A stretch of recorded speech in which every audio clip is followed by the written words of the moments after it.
On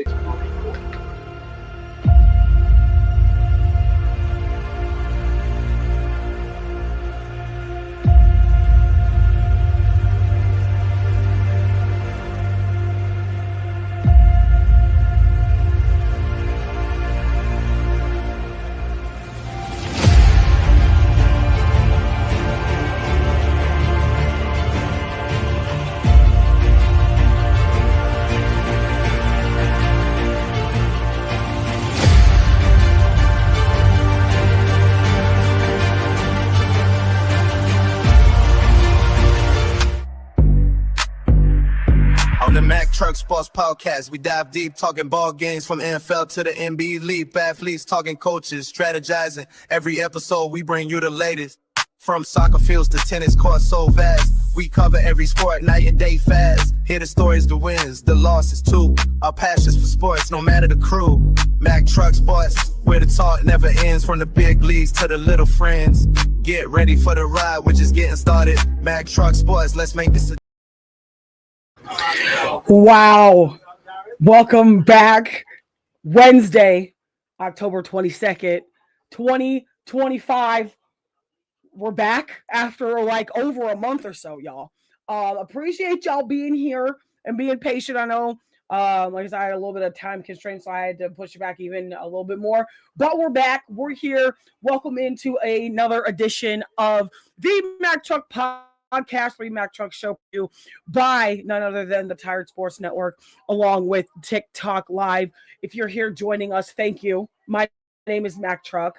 And obviously, if you're looking here on the StreamYard stream, it's a little bit different backgrounds because we're in a new spot, new studio, new house, completely different state. Long story short, moved out of Iowa, up here in Michigan, loving it. Okay. We're here to talk sports. We have so much to go over. It's ridiculous, y'all. But this first part of the program is brought to you by In My Bag Apparel, by none other than Evan Thunder Bradfield and the other half of the amazing duo that is the Bradfield brothers and Caleb Bradfield, and the amazing duo that is the Recognized Game Podcast. Make sure you're tuning into them as well on the Tired Sports Network, and make sure you're following everybody, everything, all of the shows presented to you on this Tired Sports Network. Like I said, my name is Mac Truck. I'm here with you today. We have all kinds of things. Gonna go over a little bit more of the life update. Gonna go over WNBA finals as well, with the MVP and the point guard. In terms of Chelsea Gray and the Vegas Aces, okay, the MVP herself, A'ja Wilson, WNBA champions for 2025. Crazy ending to that. I'm also going to recap some boxing here. Canelo Alvarez versus Terrence Crawford, and how that went. Also going to recap UFC 320. It's going to be nuts out here. And I'm excited. I'm finally back in the seat. I'm here with y'all to talk sports. If you're not here to talk sports, then you can just scroll on by or enjoy a show, whichever one you prefer. But we're here. We're going to hop right into it. Like I said, thank you guys for joining us here on the Mac Truck Pod, the Mac Truck Show, all the things. If you're joining us on the TikTok feed, thank you so much for seeing me. On the screen, you're seeing the logo in the background rather than the studio background like everybody else. I appreciate it. Make sure you're tapping the screen, sharing, want to get into some sports here. So, like I said, life update. I moved out of state. Can't say out of sight, out of mind. You can't get rid of me. You can't get rid of me. Okay, sorry. As much as you want to. Not gonna be able to do it. Okay, listen, we're here. Moved up to Michigan, okay, with wife. Everybody, also, if you're in the TikTok chat, everybody in capital letters, type "Hey babe." She loves it. Whether she wants to admit it or not, just type "Hey babe" for me. Either way, I said needed a fresh start, had some things happen and not go my way in terms of just life and adulting itself.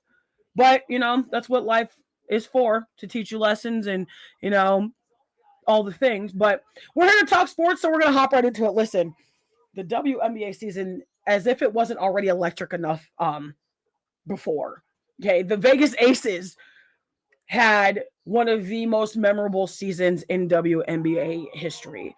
You have A'ja Wilson, who at this point is considered one of the few GOATs of the WNBA basketball sport itself. league MVP, finals MVP.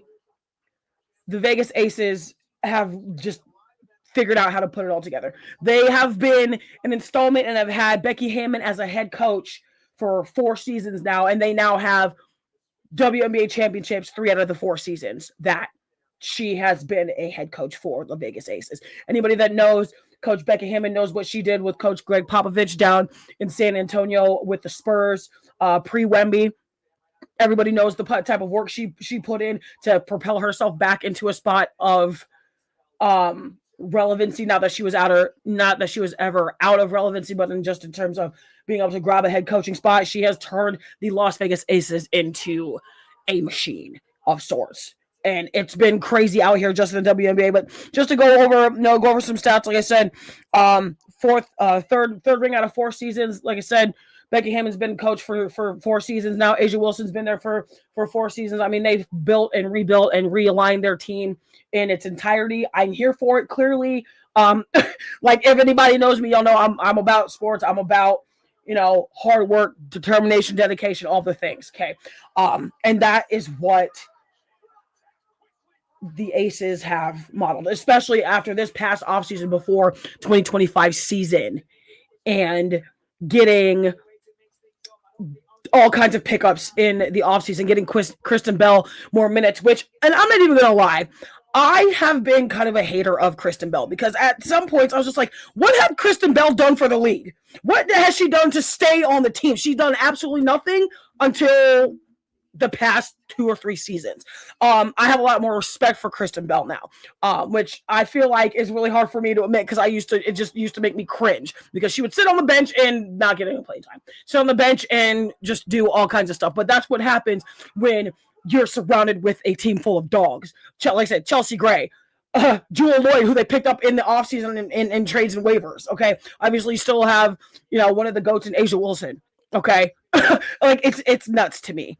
I am absolutely just beyond excited to see that the Aces are, champions again. Being an Indiana Fever fan, it hurt me to see the Fever lose, but the fact that we made it to the semis without Caitlin Clark, without Sophie Cunningham, Lexi Hall was hurt. I mean, we had 6 players on the, hurt. Sid Colson tore her ACL. Erin McDonald broke her foot in the same game. I mean, anybody that knows the WNBA this season has known how much or how injury stricken rather the Indiana Fever has become. And I know some of those players that we got are, were on waiver hardships and 1-year contracts. And now I'm hoping that Lynn Dunn and the Indiana Fever general office and administration find a way to try to retain some of these players just to help build around the young core that we have. I mean, we still have Caitlin Clark. She's going to be fully healthy coming off, the offseason. Hopefully we still retain Kelsey Mitchell. I mean, they just gave her a max deal in the offseason before she came back from overseas. So it's just, it's crazy out here when it comes to WNBA, and not to mention the WNBA collective bargaining agreement, CBA, is currently being worked upon in terms of trying to get, the WNBA more money as it is. And we're going to get into that here in a little bit. But the one thing I do want to talk about, and again, if you guys are seeing this on all the streams, whether you're watching TikTok live, whether we're talking on any of the Discord, YouTube pages, Facebook pages, like, share, subscribe, make sure you're hitting the tapping the screens, all the things, sending gifts because sister need a new desk chair. So, Venmo's available, Cash App, gifts through TikTok.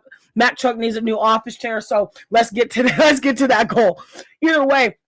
So, and I know some of you guys that are really into the WNBA like me can't just be sitting here thinking like, how is Cathy Engelbert still the live representation in terms of being the president of the WNBA? I frankly, and I'm just going to go out there and say it, I can't stand Cathy Engelbert. She is one of the least empathetic people when it comes to her own damn employees on the face of this planet. And if you don't know what I'm talking about, in the playoffs this season for the WNBA, if you watched, followed along, all the things, everybody knows that Napheesa Collier got hurt during, I believe it was game 3 of the first round of the WNBA playoffs, playing the Phoenix Mercury with Alyssa Thomas, with DeWanna Bonner, Kalia Copper, with those individuals playing the game that lived basketball.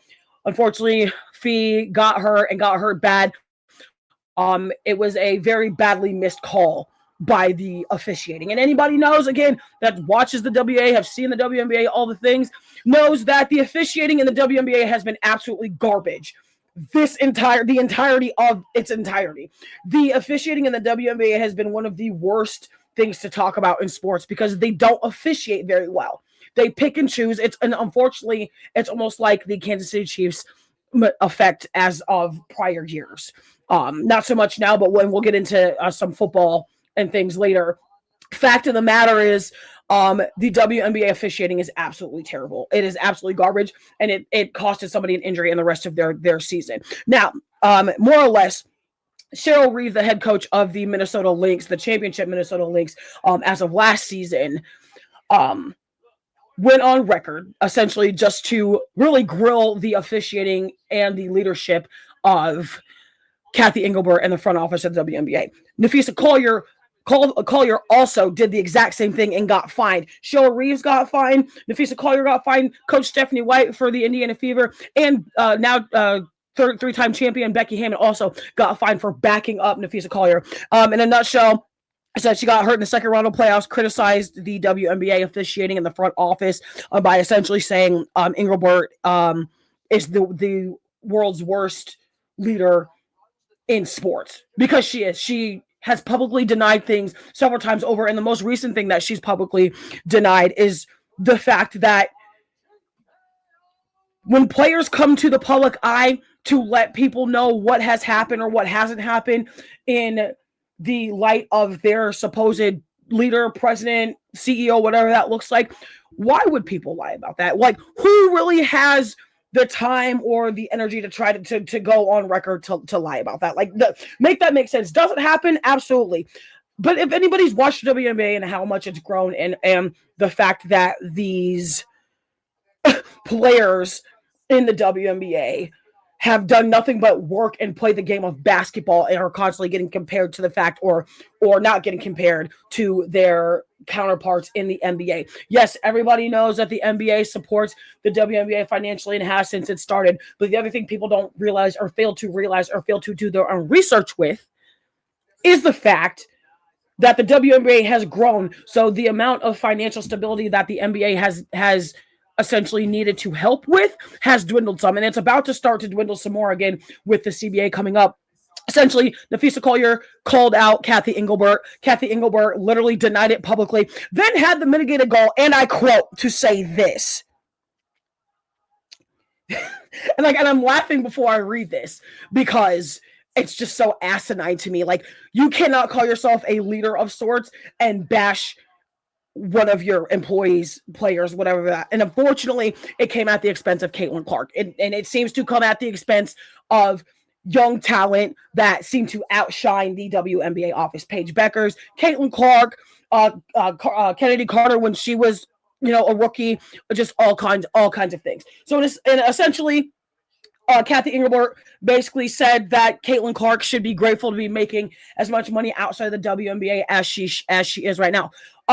First of all, Kathy, Cassandra, Catherine, whatever you want to call yourself, you have absolutely zero right to be saying she needs to be grateful for making money outside the WNBA. She was making money before she got into the WNBA, ma'am.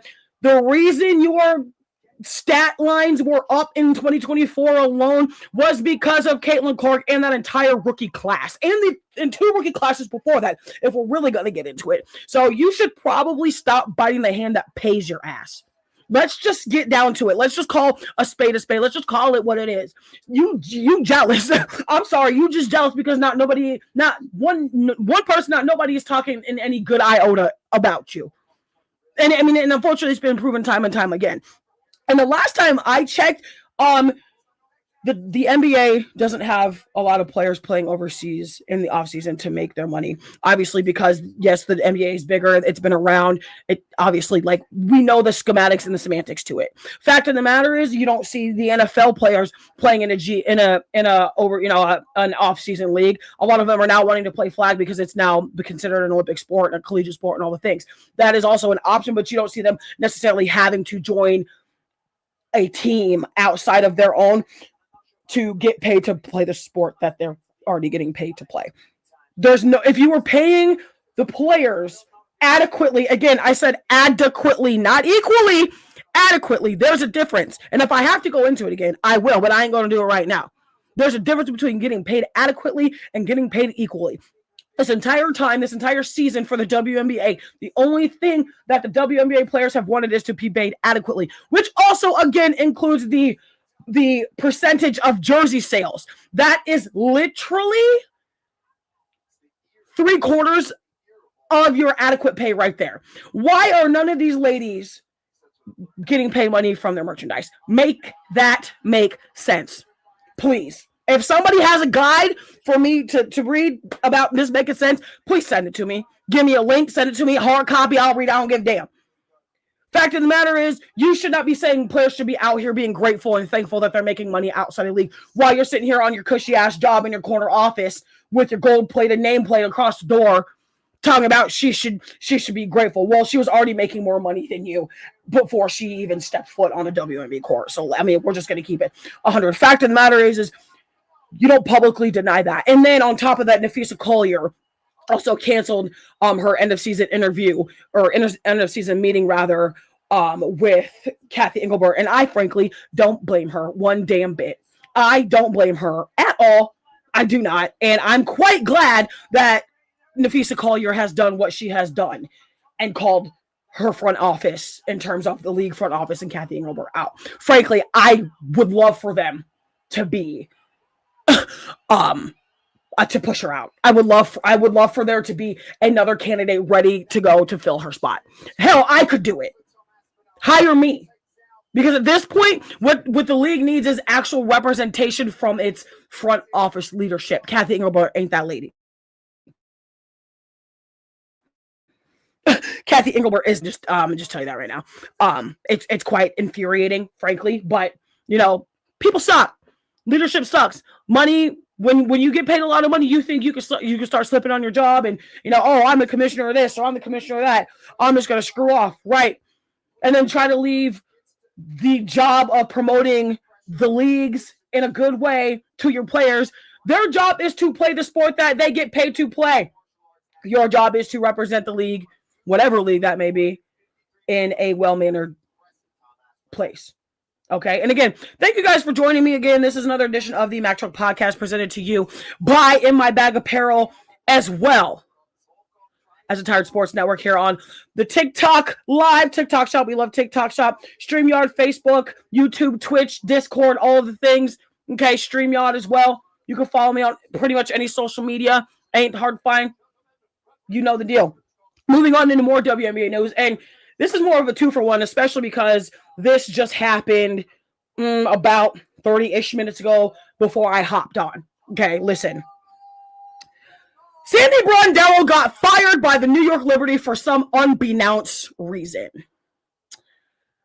Some unbeknownst reason, the New York Liberty decided to kick Sandy Brondello to the curb. Why? I have absolutely no damn clue. She brought you an entire championship and then some, and her tenure there, when you just won last season. Like, y'all were just the WNBA champions last season, and Minnesota was the champions the year before that. So why New York, you felt the need to kick Sandy Brondello out of the league? I mean, even the likes of Breanna Stewart, Sabrina Ionescu, Jonquel Jones, the entirety of her team was so confused by this random move that New York did. And still to this day, there's no actual reasoning as to why they kicked Sandy Brondello to the curb. But I can tell you this, as of, like I said, just about 30 minutes ago, Sandy Brondello is now the head coach for the current expansion team that will be happening in 2026, the Toronto Tempo. I'm going to just call it right now.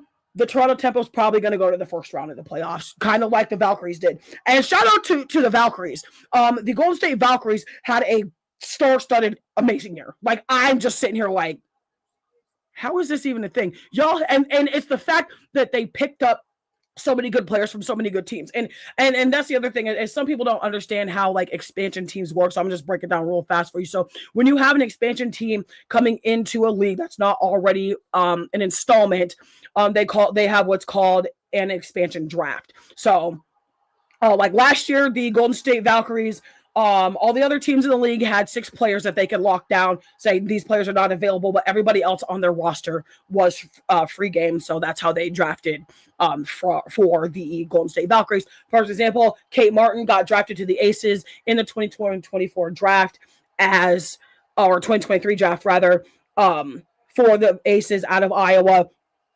Played with the Aces and then got traded to the Valkyries this season. She was one of those players that did not get held in that core 6. So she got drafted. There was a bunch of Monique Billings got drafted. Caitlin Chen got drafted right out of the gate off of the 2024 draft.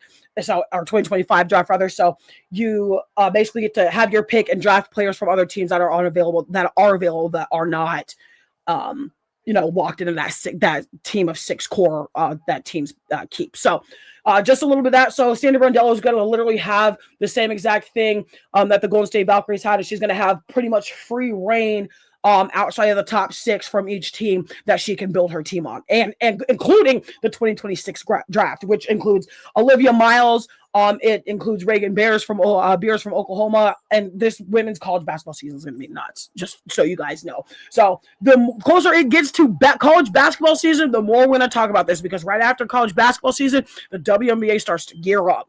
Right, we also had NBA last night. We're going to touch on that just a little bit, but we're going to touch more about it tomorrow when we go over tomorrow's docket and everything. So it's going to be nuts out here. But just in terms of the WNBA and the lack of leadership from Kathy Engelbert, I think they need a new president, frankly. That's just me. I'm also very biased. I do not like Kathy Engelbert. So some people love her. I mean, to each their own, right? You like it, I love it type of thing. But we are going to move on into the next topic of discussion here on the Mac Truck Podcast. Again, make sure you follow, like, share, subscribe, tap the screen, send gifts, all the things. If you're looking at the TikTok stream, if you're looking on anywhere else, Facebook, StreamYard, Discord, all the things, like, share, subscribe. Also, make sure you're liking, sharing, subscribing everything on the Tired Sports Network, not limited to, but including the Recognized Game podcast with Evan and Caleb Bradfield. Okay. Also, make sure you're recognizing the fact that there are a lot of other different shows on the network, not just the Truck Show, not just Recognized Game, all kinds of smorgasbord. Okay. Sorry in advance, Beer and Cheese Pod. Listen, thank you in advance. We got all kinds of shows over here on the network. So make sure, if you are really craving sports content, no matter what it is, make sure you're following the network, because that's where you're going to get all your stuff. Also, if you're in the Des Moines or Clive surrounding area and you need a haircut, make sure you hit up Truth Shop. 8421 University Avenue, Suite N, Clive, Iowa. The beard and barber stylings of Duke Truth the Barber. Okay? And make sure you tell them the Mac Truck sent you, because if you didn't, you wouldn't know. And like I said, if it wasn't for me, y'all wouldn't know about all this. So make sure you're liking, sharing, subscribing, because everybody that's a small business or entity is trying to get there and make it big, and we can't do that without y'all help. So, moving on. Listen, I love it here. I'm so glad to be back. I don't think y'all really understand how, glad I am to be back into this space. I am just literally, I'm itching to be here. Been itching to be here. Okay, listen. Moving on. NFL talk. And we got NFL, college football right here on the way. So thank you for tuning in. Now, again, since we haven't been on for a little bit of this is outdated, but still needs to be talked about. Brian Branch of the Detroit Lions got suspended for a game. Specifically, his actions after the Kansas City Chiefs handed the Detroit Lions a kind of a rough loss on Sunday Night Football. Kansas City ended up winning that game 30-17. Kansas City is a good team. Everybody knows how good Kansas City is. Even Detroit knows how good Kansas City is. And the Detroit Lions is one of the best teams in NFL right now. However, what we won't condone is terrible sportsmanship. Unfortunately for Brian Branch, he has a history of terrible sportsmanship. Specifically on other teams, but more or less specifically speaking about 2 games ago. He did have to serve a 1-game suspension because he decided it was going to be a good idea to fight Juju Smith-Schuster because they lost. Juju tried to go up to him, give him some dap, give him some sportsmanship like they do after every sporting event, just like you should do in life. Okay, when you lose at something or whatever have you. Brian Branch wasn't having it. Slugged him in the nose, and it was on it. It was pretty much on and popping from there. Patrick Mahomes obviously went on the record and said, we win our games and win our fights in the lines on the field, and that's exactly where it should be. Okay, and the fact for me is the teams that these players come from in terms of accountability is amazing. Some people would think like, oh, you get paid millions of dollars, so I'm not going to be a good sport. No, that's not how this works. I could get paid $1 and still need to remain a good sport. Okay. And just a quote from Dan Campbell, who, for those you don't know, Dan Campbell is the head coach for the Detroit Lions, better known as MCDC, Motor City Dan Campbell, states, he apologizes to the Chiefs and to Juju Smith-Schuster, loves Brian Branch, but he said it was very inexcusable, and that's not what we do. As one knows how DC runs and how most teams should run and should operate in terms of being good sports.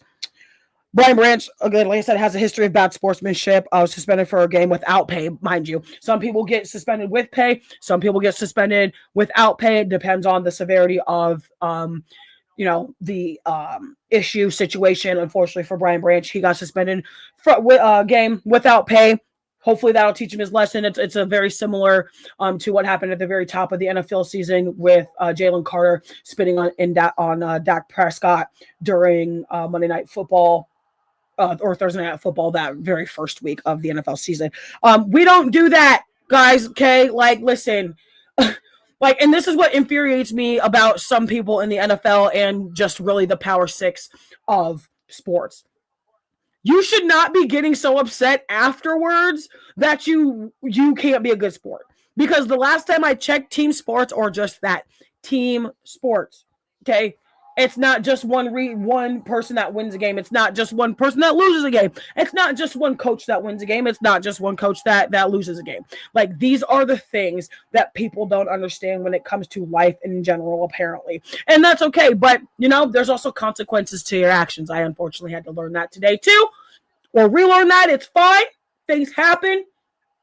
Gotta grow a bigger pair and move on. Sometimes it's hard for a little bit others. It is what it is. Either way. Frankly, I think Brian Branch should have been suspended for 2 games because why are you punching people?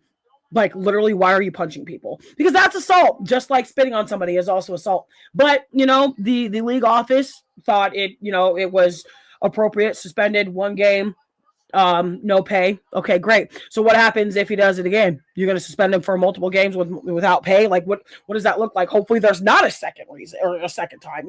You never want to hope that there's a secondary issue time or, place where that happens again. But again, just like I say, whether good, bad, ugly, or in between, okay? Any given day, game day, anything can happen. It's quite unfortunate. But doesn't have to be. Learn to control your emotions. Sometimes you have to have amnesia. Either way, moving on. We got an injury list that we have to go through. And this is just kind of a testament as to how rough the NFL season for just individual players as a whole has been. Fred Warner broke his ankle, out for the season. Lamar Jackson, who just came back to practice, mind you, was out for the past 3 weeks with a hamstring injury. Joe Burrow out till December, grade 3 turf toe. If you have ever played a turf sport or a court sport, you should know what turf toe is and how bad it sucks. Just coming off of 15 years of playing in the Women's Tackle Football League, I've had my share of turf toe. It sucks. It's not fun. So anybody that wants to sit here and go, oh, it's just turf toe. No, I want you to go out there and have your toes stepped on and try to get your grip into the ground, trying to run with a sore big toe. It sucks. I'm going to just tell you that right now. Emoka Ibuka also had a hamstring. I believe he's back at practice now. Darius Slay has a shoulder. Brock Purdy also turf toe. George Kittle, who's back, had a hamstring injury. Ricky Pearsall had a knee injury. And then just the latest as of, I believe, Monday Night Football, Mike Evans is now out for the season with a broken clavicle. If anybody watched that game, it was a very rough game for Tampa Bay. Mike Evans is one of the best receivers in NFL football. out with a broken clavicle. Like, first of all, I literally didn't even know you could break your clavicle in football. But then I realized that, like, Aaron Rodgers had that done to him a long time ago, when he was still in Green Bay. So it is possible. It's just very few and far in between. But this is also why I preach, like, recovery, as I hate the recovery process and taking a break. I'm such a hypocrite when it comes to that, and it's fine. I'm just stubborn. I've been an old stubborn athlete all my life, and I don't see myself stopping. So, it's interesting, though, to see how some of these teams operate without some of their stars. I mean, again, we can go back to the 49ers. Nick Bosa, out for the season. I believe he tore his ACL right before preseason. I mean, there's been just a lot of just ridiculous injuries, repeat injuries. Anthony Richardson, also one of those people on the injury list as well. So, you always want to try to figure out, like, these people are getting paid millions of dollars, and it has to suck when they get hurt and they're not able to fulfill, that part of their job in terms of actually physically playing the game, all the things. So it's really rough out here. But I mean, the NFL season as a whole has just been completely killer. Like, just teams that have never looked like they were going to have a chance suddenly look like they've been out here to say hi, to say hi and bye, and really show that they're a team. And then you have teams like the Dallas Cowboys. Everybody knows I'm a Dallas fan. Everybody knows I'm a realistic Dallas fan. I will say, with the Dallas Cowboys as a whole having the number one offense in football right now still amazes me. I'm not going to lie. I mean, we have CeeDee Lamb, we have George Pickens, we have Jake Ferguson, okay? Like, Dak Prescott, obviously. Like, the entirety of the offensive line, who we've had to really kind of put pieces together because our core offensive linemen have been hurt also. Okay. I'm here for it. What I'm not here for, however, is how slow the defense has started off this season. The past 3 games, however, have looked completely different. I'm trying to figure out where they came from. Why is this just now happening? I mean, Deron Bland is back. Trayvon Diggs is healthy again. I got Kenny Clark plugging up that middle. And as you guys know, Kenny Clark was a part of a Green Bay trade with Micah Parsons, sending Micah Parsons there, sending Kenny Clark down to Dallas. It's been wild in football and just in Dallas Cowboy territory in general. Everybody still hates Jerry Jones, myself included. I'm not a huge fan of him. All the things. But again, any given game day, anything can happen, good, bad, ugly, or in between. So, moving on into the next topic here on the Mac Truck Podcast. Again, I thank you guys for joining us. You can follow me on pretty much any social media: Facebook, X, Instagram, TikTok, Apple Fitness, really anything. You can also follow my Spotify pages, that type of thing, YouTube, all the things. Like, share, and subscribe if you like all things sports. I'm just a young woman out here giving my sports opinions and my experience through an old athlete's point of view. I love it here. It's a little hot in the studio. It's fine. Also, if you're still in the comments, everybody write in capital letters, say, hey, babe, because she loves it.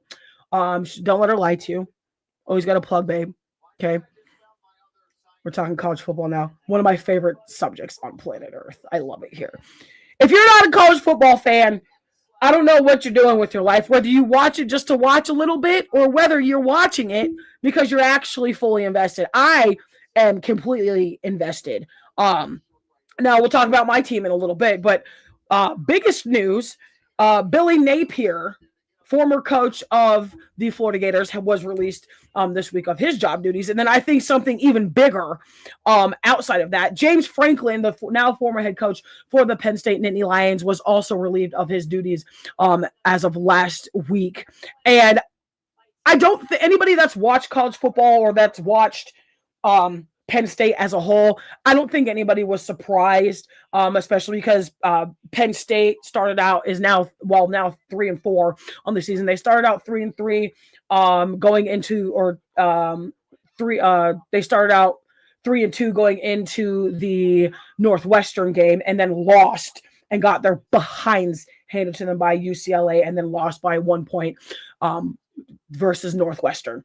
James Franklin literally went on the post-game interview, post-game chats, and basically said that entire loss was on him. And that's something I've always loved about James Franklin, is that he takes ownership right away. He doesn't try to say, oh, well, we did this. No, he puts that on himself as well as the players have. And that's what you're supposed to do as a team, because like I said before, it's a team sport. It's a team win. It's a team loss. It's not an individual win or individual loss type of thing. So on top of that, unfortunately, Drew Allar's college career has also come to an end. Drew Allar was the starting quarterback for the Penn State Nittany Lions until he tore his ACL that same game in terms of losing to Northwestern.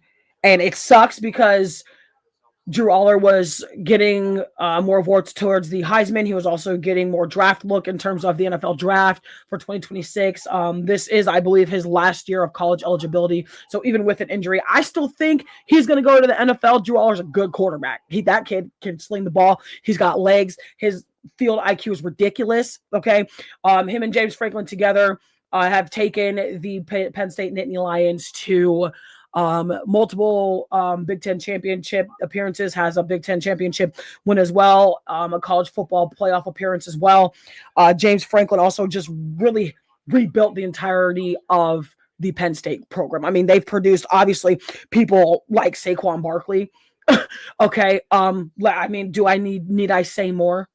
Need I say more? I mean, Saquon Barkley as really one of the biggest people that James Franklin has produced. On top of that, he won 104 games with double digits about 6 to 7 times in a 12-year tenure as a head coach, which is nothing to laugh about. Getting 2 or 3 wins and trying to string them together in college or professional sports and still be considered dominant or relevant is hard to do. The fact that he done that for 12 seasons or more is highly respectable. I mean, unfortunately, the 3-3 start and now 3-4 start after having lost to Iowa last weekend didn't help. I mean, interim coach, Coach Terry Smith for Penn State, I like him. I hope Penn State does better throughout the season and they lock him in as coach next year. He's nuts. I was like, I see him flying up and down the sidelines, getting in people's face like, we need to play better, getting the referees. Listen, that's the type of coach I like. That's the type of coach I've been used to having. And I think the other thing is with the modern day of college football, we're starting to see like the younger, modern thinking coaches get those head coaching roles. So, I mean, a perfect example, you have Kenny Dillingham at Arizona State. You have Seth Wallace at Iowa as far as assistant coaching. You have Kalen DeBoer, who's in his second season as Alabama's head coach, taking over the reins for Nick Saban. I mean, now you have a couple of vacancies. And in fact, Curt Cignetti, who just signed a massive deal through the University of Indiana, who's ironically enough now a football school, which I never considered Indiana to be just like a one sport school, but they definitely weren't a football school up until the past 2 seasons, maybe 3, as they were like working their way up to what they have now. Curt Cignetti literally gets an 8-year, $92.8 million extension for 8 years. Like I said, he's now the 3rd highest paid coach in college football, following Ryan Day at $12.5 million per year, and Kirby Smart, head coach of the Georgia Bulldogs, at $13 million per year. Curt Cignetti comes in annually a year at 11.6, which again makes him the 3rd highest paid head coach in college football. Listen, Coach Curt Cignetti, I absolutely love. I need some of him in my life. Okay, Cignetti he is him. Curt Cignetti is him. I love it. He was also on the watch list in terms of filling in that coaching position at Penn State until they gave him that massive contract. And frankly, I'm surprised they didn't give him that massive contract last year. But obviously, negotiations, caps, that type of thing had to go into play, I'm sure. So right now, Curt Cignetti is the 3rd highest paid head coach in college football. We love it. I don't want to go off on a limb and say that Curt Cignetti is going to win the college football national championship, but I wouldn't be surprised if the Indiana Hoosiers give them a run for their money. I'm gonna just tell you that right now. I don't think Curt Cignetti and the Indiana Hoosiers take lightly to anybody the rest of the season. Okay. Outside of the fact that they dang near lost to Iowa in Iowa. And obviously I'm salty about it because I'm an Iowa fan, as you see. Alum, all things a Hawkeye. I mean, listen, look at the background if you can see it on the other stream. I see y'all on the TikTok stream. Thank you so much for being here. Thank you guys for being on the other streams as well. Listen, man, college football as in its entirety is ridiculous in such a good way. But I will tell you this. The one team to me that has just kind of, and I've followed this team before. I've also kind of just been following them in and out off of seasons that I don't follow them on, like my yearly college watch list. The Georgia Tech Yellow Jackets are out here. The Georgia Tech Yellow Jackets are still undefeated at number 7, I believe. They're either number 7 or number 13 on the AP Top 25 poll. I'm taking them to beat Georgia, frankly. I mean, Georgia's Georgia. Georgia's always going to be a powerhouse, always has been a powerhouse. Obviously, this week in college football, it's a lot of in-state rivalries. You have the University of Michigan State game. I hate both teams, but I'm going for Michigan State. I mean, you have Alabama, Auburn. You've got you had Iowa State at the top of the season. Don't get me started. Don't know why that game is at the top of the season. It drives me absolutely nuts. We got all kinds of rivalries this weekend, and it's gonna be nuts. It's gonna be nuts. In its entirety, though, I'm taking Georgia Tech by 3 points to beat Georgia, but I don't know if the game is at Sanford Stadium or if it's at Tech. I think it's at Tech. If any of my Georgia Tech friends are watching this, please correct me if I'm wrong. Either way, it's crazy out here. Sports in general is nuts. Clearly, as you can tell, I love all kinds of sports. We still have a lot of stuff to talk about here in the next couple minutes. So again, thank you guys for joining me. I appreciate it. Now we're hopping into the Iowa Hawkeyes. I'm kind of impressed. When I mean kind of, I mean very much impressed, because somehow we just keep winning these games and by 1 point. We can't seem to cover, but that's okay. Sometimes covering ain't what it's about. Winning, you only have to win by 1 point. 1 point wins, 1 point more wins. That's how that's done. But that's how it's also done when it comes to Iowa sports in general. Iowa sports in general are known for grinding it out. That's exactly what they did this past weekend against the Penn State Nittany Lions. Now, anybody that has ever been to Kinnick Stadium knows that it's already an electric atmosphere during the day, but playing Kinnick Stadium at night is a completely different world. It's like going into a black hole. Ask Ohio State in 2017. Ask Penn State now.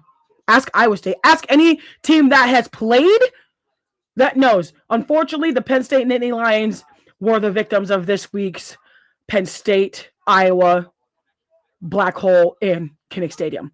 Mark Gronowski, okay. I'm really not sure what planet he dropped on or dropped from.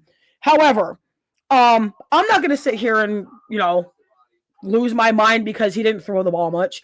I'm going to praise him because I don't know any other quarterback since Brad Banks and or Drew Tate to have over 100 rushing yards in a game. Mark Gronowski set his own record at 130 rushing yards during this game last week. Let me just throw that out there. Mark Gronowski, number 11 starting quarterback for the Iowa Hawkeyes, who has bad knees. By the way, let me tell you, this man has knees that are about as bad as mine. Okay. Anybody knows me? I figure skated for 17 years of my life. I also fight MMA. I just got done playing football, so I got good knees like him. I got maggot knees, as y'all want to say. Okay. Mark Gronowski, again, 130 rushing yards. And the game was such a back and forth. It was such a chess match. It was definitely shot for shot. It was nuts. Mark Gronowski took it upon himself to run 67 yards. He didn't even need to. He literally told the team at the 2-minute warning, or the 2-minute timeout rather, that we don't have to get it all, we don't have to get the first down all in one and then ends up ripping a 67-yard dash down the sideline to essentially lock in the win. I was up 25-24. I really thought they was going to try to score again, but anybody that knows Kirk Ferentz knows that how old school he is, likes to try to stay humble, all the things. I completely understand. However, this is 2025, Kirk, not 1955 or 2005. Score the damn ball. This is why Iowa doesn't get the respect that they should on the AP polls, and frankly, I'm sick of it. There's also zero reason why the University of corn-fed Nebraska should be on a top 25 before Iowa. Okay? Lincoln Memorial West should not be on the polls before we are. Unfortunately, if Iowa doesn't lose to Iowa State, we're probably in the top 25 and still in the top 25. It's very much wild to me. However, we're not even going to get into how I feel about Kirk Ferentz thus far. Fact is, you got to keep winning, and that's what I was doing.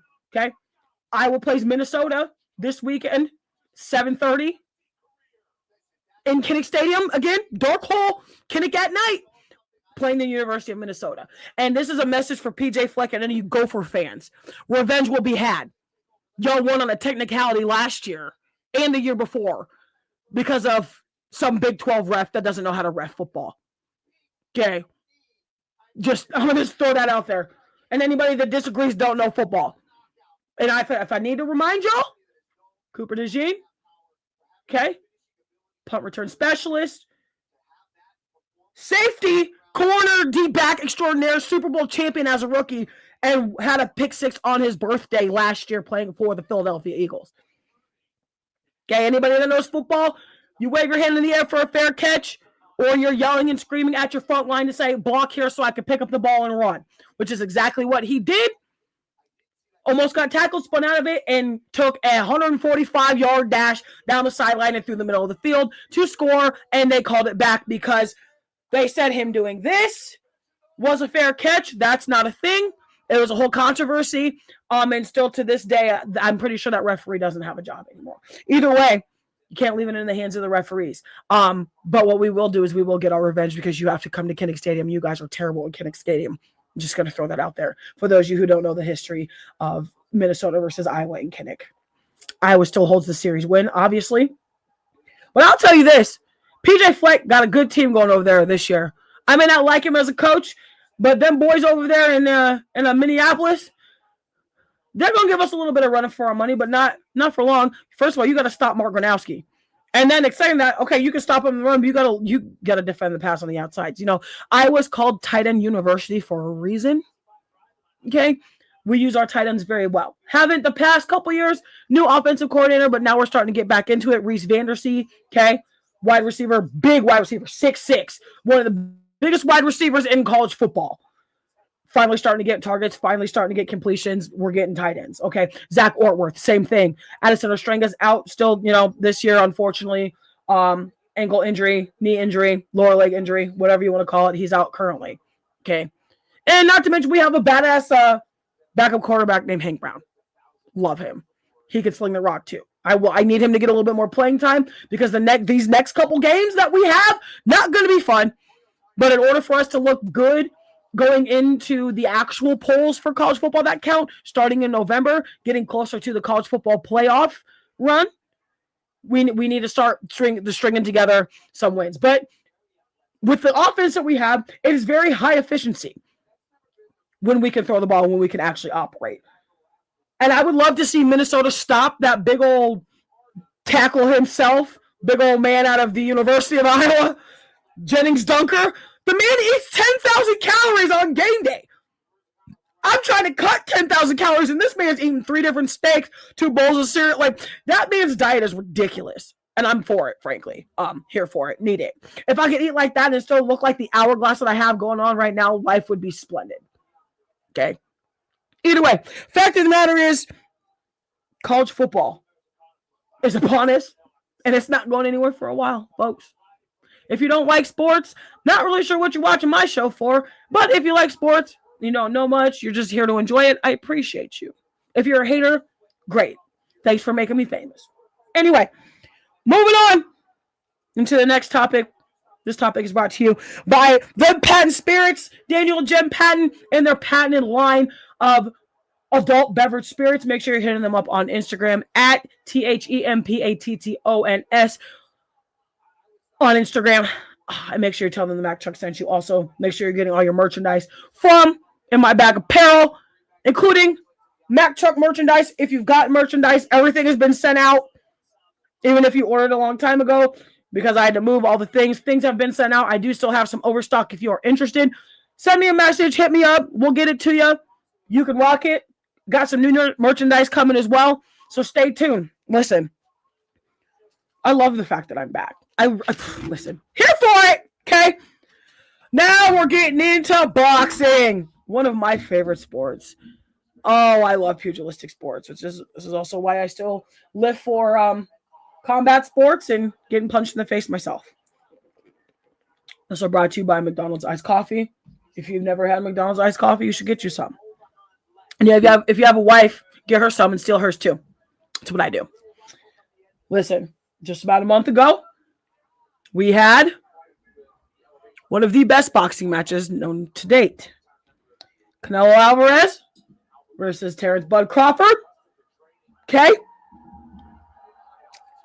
Listen, let me just preface my comments by saying this. Nobody thought that this fight would actually happen because they are 2 weight classes apart, naturally. Okay.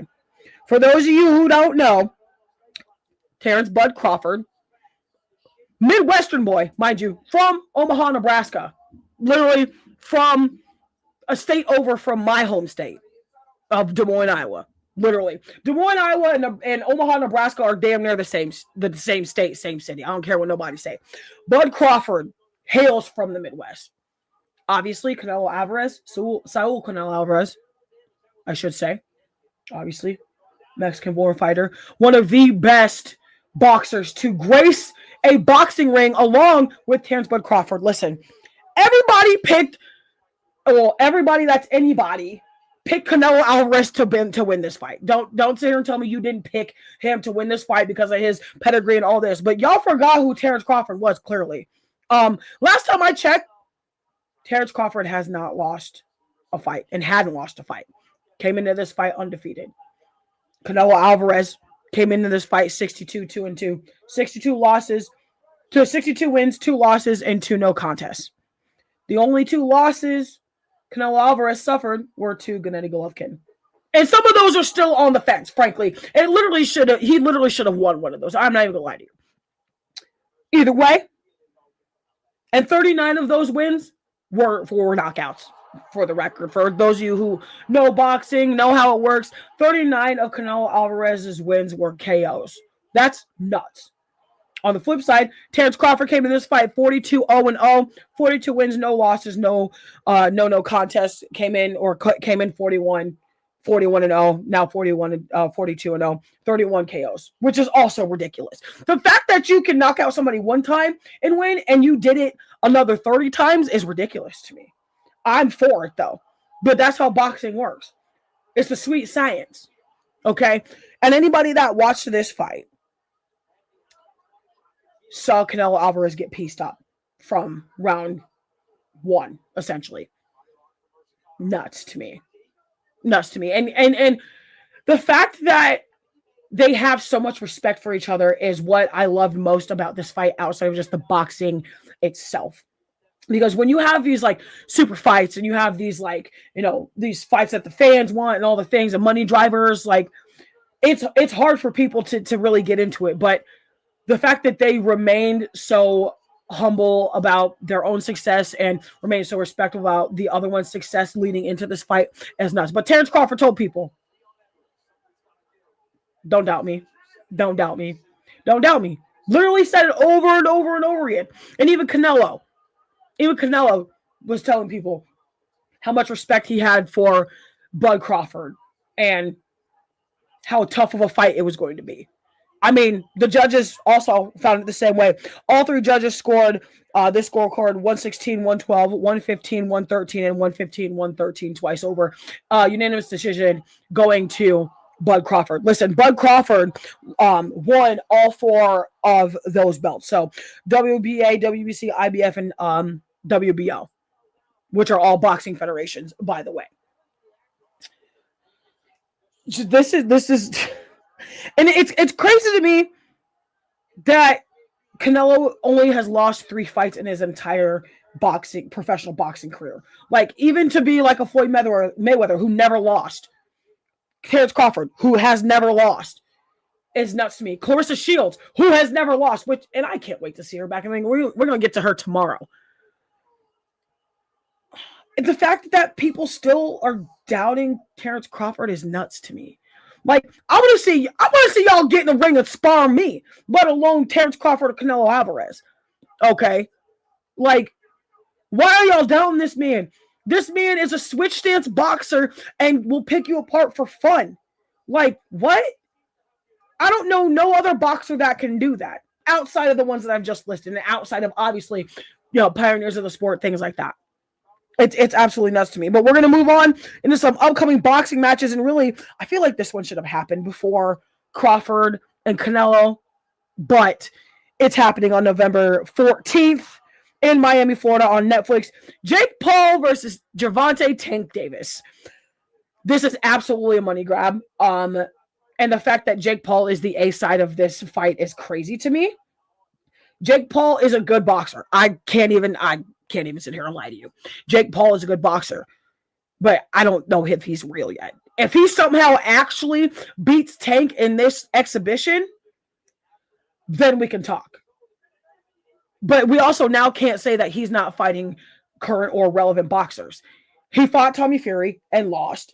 He fought Mike Tyson. That was a joke because you paid him a bunch of money. You paid Mike Tyson a bunch of money to lose. So it would look good on your record. Okay. Now you're fighting Tank Davis. Tank Davis is also one of the best boxers on planet Earth. And you're fighting him in an exhibition and you think that you want to be a champion? You should probably put yourself out on the actual pro circuit. But who knows? Maybe that's his plan after he fights Tank Davis. Maybe he picked Tank Davis to see how he could actually fare against an actual live boxer. When I mean live, I'm talking like active on the boxing rankings. And again, if you guys are just joining me, thank you for joining another edition of the Mac Truck Podcast, the Mac Truck Show, presented to you by the Tired Sports Network, as well as TikTok Live, StreamYard, Facebook, Discord, and all the other things. My name is Mac Truck. We're here talking about boxing and the upcoming match with Jake Paul and Gervonta Tank Davis. Like I said, it's going to be a cruiserweight match, which means they agree on a weight that each one of them needs to get to. So it's not an actual weight class, which I feel like is still heavy. Is not heavy, but it's still hard to judge because Tank Davis is 5'6", 5'5". Jake Paul is 6'3". I'm 5'10". I'm right in the middle of the both of them. And just picturing the height discrepancy of the two is crazy to me because I don't even know if Jake Paul can punch that low. But I know that Tank Davis can punch that high because everybody in his division is taller than him. So either way, like I said, cruiserweight 10-round exhibition match also on this card. And I think I'm more excited for this fight than I am the main event. But Tank Davis being one of my favorite boxers, I'm excited. Alicia Baumgartner comes back to the ring to face Leah Bowden for the IBF, IW, or WBO and WBA titles at 140. Oh, I can't wait. I love Baumgartner.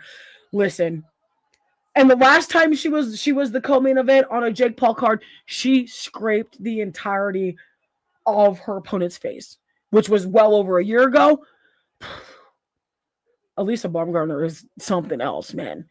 And I really do love the fact that Jake Paul has opened up an opportunity for female boxers outside of like the normal professional circuits. I mean, anybody that knows just women's boxing in general should know who Layla Ali is, should obviously know who Clarissa Shields is, should obviously know, and like going back into history and pioneerism, Holly Holm, okay, Lucia Riker, like going way back. So everybody should know the pretty much the primary ground for women's boxing and how it got to be where it is today. But again, with that help of Jake Paul and his promotion and really wanting to highlight female boxers, I absolutely love. I'm here for it. I need some of y'all to start opening up the heavyweight division, though. I'll tell you that. Need y'all to start opening up the heavyweight division, especially in boxing and women's MMA. Dana White, talking to you. Jake Paul, talking to you. Any promoter in the Michigan and Midwest area, I'm talking to you. Matt Truck needs a fight. So, get on it. Google me. I got tape. I'm better than I look. I can promise you that. Either way, the opportunities for women's sports, especially women's boxing, is where it's at. I can't wait for this fight. It's going to be completely nuts. I'm here for it. Love it here. Now, moving on into the last topic of our show. UFC 320 recap. Listen, I love the UFC. Obviously, love the UFC. Obviously, I love sports. Matt Truck Podcast. Look at the logo. Look at the office. Okay. Look at my hat. I mean, hell, look at my shirt. Team USA 2020. I mean, I'm a walking sports book. Okay. Listen, I get so thrilled about sports that me and my wife were at the thrifty store or the Goodwill or whatever the heck it's called, and I literally found, and it was like $3.99. Listen, I'm still jazzed about this game. Babe, if you're listening, I still want this game. Okay. Literally is an ESPN trivia game. Okay, 1,500 questions, one champion. I need it. I need this game. I have to have it. It will go well in the office. Listen, I am here for it. Like, listen, I'm giddy about a sports game because I'm a walking encyclopedia. Okay, love it here. Again, but you can make sure you follow me on all social media platforms. Follow the Tired Sports Network. Also, big shout out to Cumulus Des Moines Podcast Network and Cumulus Radio Group in Des Moines, one of my former employers. Make sure you're following all of their shows as well. Make sure you're following their stations. They gave me the foundation to where I am now. So big shout out. Everybody tap the screen. Love them. We love them. Listen, UFC 320 did not disappoint. I'm so excited. Listen. Oh, man. UFC 320. And this was one that should have really happened back to back. But obviously, injuries, already decided on cards prior to this is what kind of set this back. Alex Pereira. Magomed Ankalaev. Light Heavyweight Championship Part 2. Okay, but before, Yuri Prochazka comes back into the octagon. Hits Khalil Roundtree with a knockout. Yuri Prochazka, now 32-5-1, was a minus 190 favorite going into this fight. Khalil Roundtree Jr. plus 170 favorite going into this fight, now 15-7-0. Like I said, Yuri Prochazka, crazy knockout in round 3 due to lots of uppercuts. Listen, I'm geeking out. I'm so excited to just be back in the space. I could poop rainbows right now. Okay? Could poop rainbows. I'm so excited. The fight card did not disappoint. Like I said, Yuri Prochazka came in and did his thing. Khalil Roundtree, I personally think, I think Khalil Roundtree just needs to move up to heavyweight. He would do so much damage if he put on a little bit more muscle. It's nuts. But sometimes when you try to put on muscle, it weighs you down. It's nuts. But, Khalil Roundtree is still a very respected individual in the realms of UFC. But now we're getting into the co-main event, which I was also very blown away by. Merab Dvalishvili versus Corey Sandhagen for the UFC undisputed bantamweight title. Unanimous decision also goes to Merab. He's now 21-4-0. Corey Sandhagen, who came into this fight, plus 325 on the betting favorites, which is kind of disrespectful. Y'all couldn't have put more money on him. Y'all had to make it plus 325. However, Merab was also a minus 400 favorite. So there's that. So I can't really complain. about it because it's only about 75-ish points between the two for him to either have come in even or for Merab to be the outright favorite. Either way, unanimous decision goes to Merab Dvalishvili, who retains his belt. 49-45 times 2 and 49-46 in favor of Merab Dvalishvili. I like him a lot. He's a fighter that's taken a lot of time for me to grow on, just because I wanted to be able to like watch his fights, learn the history about him, like how he got started, all the things. The dude's a workhorse. Dude is a workhorse. That's all he does is work. And he even said that during the post-fight interview with Joe Rogan during that fight that everybody tries to improve on what they can do to stay the same. He's constantly changing, constantly improving. You can see it from fight to fight. But in the same respect, Corey Sandhagen did the exact same thing. Corey Sandhagen, I feel personally, is very underrated. I mean, when you're working with the likes of Trevor Whitman, and if anybody knows who Trevor Whitman is, he is the man who created the Onyx brand and has really birthed pretty much the entirety of the current and past bantamweight legends. I mean, TJ Dillashaw, okay, Justin Gaethje, one man who's been a BMF type fighter and title challenger for all eternity in terms of his career. Okay, Kamaru Usman, former welterweight champion. Okay,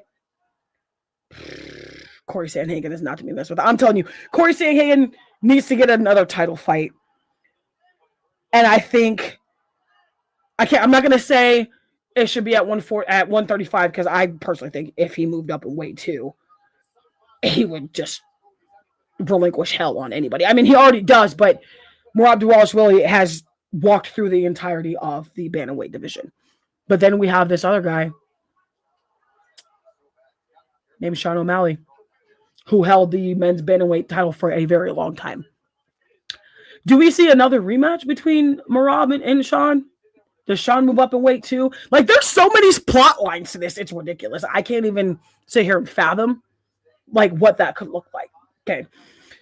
Crazy to me. Moving on into the headliner. That was 320. Magomed Ankalaev versus Alex Pereira. Magomed Ankalaev came into this fight minus 245. Alex Pereira, who came into this fight plus 210, got his revenge. Now, anybody that saw the first fight knows that Alex Pereira went into this fight unhealthy.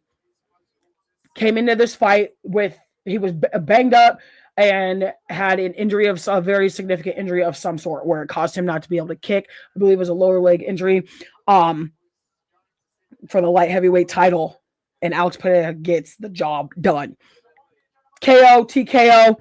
For those of you who don't know, TKO means technical knockout, meaning there was a stoppage to the fight due to a defense. The opponent was defenseless, was on the verge of getting knocked out type of thing.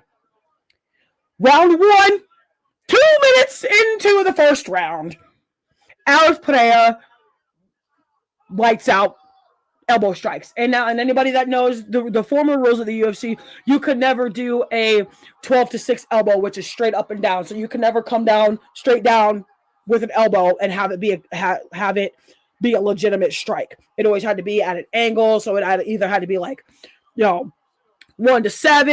It could have been 6-11. It could have been 6-1. It could have been 12-5, but it could never be 6-12. And now that they've completely taken that rule out, people are out here just boom hitting elbows from going 6-12, going 12-6, going 9-3. I love throwing a 9-3. And listen, them elbows are sharp. Alex Pereira hit Magomed so hard, the mouth gag came out. I mean, y'all, if y'all watch pugilistic sports, when somebody gets punched, it is what it is. Listen, anybody that watches these sports knows that you're going to see body fluids and cuts and all kinds of things. That's exactly, and you can hear it. That's the thing is when somebody has knockout power, when you can hear it through the announcement, through the crowd, and it was clear as day.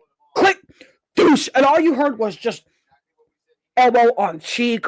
It was like a slow-mo, like you just saw Alex put, and they showed it in slow-mo too. That was the crazy thing about this, is they showed these knockout elbows from Alex Padilla in slow motion. I was like, what? It was just like, it's like a flip book, like stages. You can see he set it up, then you see an elbow here, and the third one just comes straight across, and all you see is elbow, face, spit, sweat, blood, mouth guard on the ground. Like, it was bang, bang, bang, bang, bang. Crazy stuff.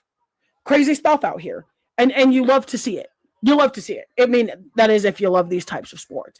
If you don't love these types of sports, I think you should try to get into it. Listen, if you don't like hockey, y'all should definitely like boxing and UFC. Hell, if you like football, you should like boxing. Football, like, listen, pugilistic sports, contact sports, collision sports are literally a legal way to hit somebody. Quite literally a legal way to hit somebody. And I don't quite understand how more people don't love them. Obviously, this is me we're talking about. So, like, kind of a violent person, kind of aggressive. I like to punch air for fun. Just gonna throw that out there. Like, you know, come on. But either way, listen, man, I'm just glad to be back. I'm glad you guys joined me today. That's all we have for the docket today. Like I said, long docket. It's been a little bit, but guess what? We will be back tomorrow. I'm excited to start getting these strings and things back together. Okay. Like I said, make sure you like, follow, share, subscribe, all of the things. Social media wise, make sure you're following the Tired Sports Network. Make sure you're liking, sharing, subscribing over here on this stream, StreamYard, Facebook Live, all the things on this stream. Okay, TikTok Live. We love the TikTok shop. We love everything TikTok has to offer in terms of a platform as well. Okay, make sure you're hitting me up for merch. If you don't have any, y'all should know how to find me. I'm pretty much on my phone like 25/8 or whatever. Okay, 367. Okay. Like, I'm here for it. Excited. Let's do it. Okay. Tomorrow's show will be a little bit later. Like, actually later. Exactly, Evan. Listen. Call me, beat me if you want to reach me. You know, it's like Kim Possible, but Mack truck. And I don't have red hair. Whoa. Okay, I don't have bright red hair. Page me. Yeah. Kick me in behind. Something. Throw a football at me. Throw me on a cliff. Okay. You know, Mac Possible is crazy, babe. Also, listen, before we go, again, everybody type in the comments in capital letters, hey, babe. Just tell her, hey, because she loves it. She secretly loves it and just won't admit it. But that's all we have for you guys today. Like I said, thank you for joining me.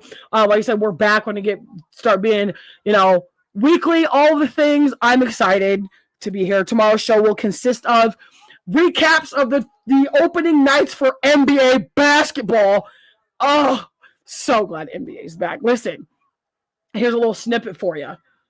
The fact that my Golden State Warriors look like they're replenished when it comes to the guard position is crazy. Al Horford in a Warriors uniform, I never in life thought I would see. Also going to preview UFC 321. Okay. Tommy Aspinall versus Cyril Gahn for the heavyweight title. And might have a special guest too. Guess y'all gonna have to stay tuned to figure that out. If you know, you know. Okay. Also gonna preview Thursday Night Football amongst a lot of other things. So again, I love it here. I love you here. I love sports, clearly. Like, I literally have old UFC in the background. Okay. Like, well, you can see on this screen, on TikTok, you can't see the background. Either way. We're back, guys. Listen, I don't know if you can tell by the electric smile on my face right now that I'm pumped to be here. Quite literally, pumped to be here. I love it here. And yeah, listen, and I'm seeing the comments here on both sides. The Knicks and Cavaliers game is on. That one's going to be nuts, too. There's so much sports to be had. Like, been driving myself crazy. Should have literally wanted to run my face into a wall because I haven't been able to do the show. We're back. Be excited if you're not while you're watching. Okay. Also, this is a friendly reminder to let some of you guys know that just because it is the holiday season with one specific holiday called Thanksgiving coming up, that does not give y'all a reason to start slinging around that nasty crap called green bean casserole. Okay, and if I catch any of y'all sending me some green bean casserole, we're gonna have problems. Don't send me pictures of that. Don't talk about how good it is because it's funky nasty. Ain't no flavor. Y'all would put a little onion crumb. Don't start. Listen, Matt Trump also has her top 10 foods of top 10 list of disgusting foods. Green bean casserole is literally on that list. Revamping it for 2025. So don't do that. Don't send me pictures. Don't be like, oh, Lisa. No, y'all better not have that at your dinners because if you invite me, I'm talking about you. Okay, talking about you. Don't do that. Okay, green bean casserole is not a dish that is loved. And if you love it, then you're weird. Nasty. Put some seasoning in y'all food, hell. Jeez, listen. I don't love pictures. And get you a best friend that will literally harass you like your wife. And get you a wife that's your best friend. Okay? Babe, if you're still watching, I love you. Best friend, text me. Okay, y'all can text me, call me. Don't see. Listen, I'm trying to get over here, and Evan out here just doing it. I also very much dislike them imposter zebra cakes that Little Debbie thinks is okay to come out with this time of year. Okay, don't send me no boxes of them damn Little Debbie Christmas trees. Okay, because I will throw them back at you. I might eat one, but I'm gonna throw them back at you. Okay, listen, because this is not it. Don't. He said cases. Listen, now I'm just having fun with y'all, but I thank y'all and appreciate y'all for being in here. In the illustrious words of Ellen DeGeneres, be kind to one another.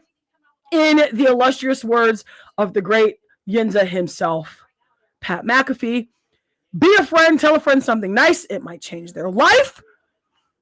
In the illustrious words of myself, and shout out to the great Prescott Kelly, P. Scott, okay, the host of the Playbook Podcast. You can find that on the Sports Avengers Network as well as Spotify and anything else. Okay. Stay up, stay blessed, stay tuned, and stay sporty. We'll see you tomorrow.